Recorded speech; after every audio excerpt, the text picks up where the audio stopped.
BNP বাংলাদেশের সবচেয়ে বড় দল, জনপ্রিয় দল। বিএনপির সাথে জড়িয়ে রয়েছে বাংলাদেশের অপামর জনসাধারণের আবেগ, আকাঙ্ক্ষা এবং অনুভূতি। গণমানুষের দল, তৃণমূলের ক্ষমতায়নের দল, বাংলাদেশের স্বাধীনতা, সার্বভৌমত্ব এবং জাতীয়তাবাদের ধারক এই রাজনৈতিক দলটির প্রতি জনগণের যে অসাধারণ ভালোবাসা রয়েছে তারই বহিঃপ্রকাশ এই নির্বাচন, যেখানে আমরা দেখেছি অপ্রতিরোধ্য নিরঙ্কুশ বিজয়। আজকের এই বিজয় শুধু বিএনপির না, এই বিজয় গণতন্ত্রের, এই বিজয় বাংলাদেশের।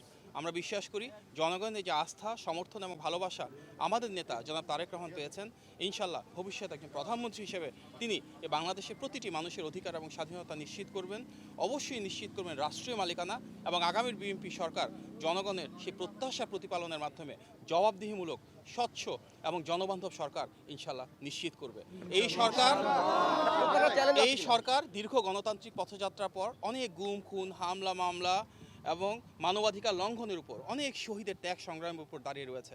সুতরাং আমাদের নেতা ইনশাল্লাহ শহীদদের মায়েদের যে প্রত্যাশা সেটি পূরণ করবে এবং আগামী বাংলাদেশে প্রতিটি মানুষের ভাগ্যের পরিবর্তন করবে, সমস্যার সমাধান করবে, এই দেশের স্বাধীনতা, সার্বভৌমত্ব এবং গণতন্ত্র অটুট রাখবে। এটি আমাদের নেতা সুনিশ্চিত করবে বলে আমরা বিশ্বাস করি। It's the victory of the people of Bangladesh, and we are very confident this democratic transition will ensure a free land again where every citizen's rights and freedoms will be protected, and together we're going to ensure inclusive development, human rights, rule of law and freedom of expression for Bangladesh to complete this democratic transition through free, fair and credible elections that everyone anticipated, and we want that this will stand as the empowerment of the people. Thank you.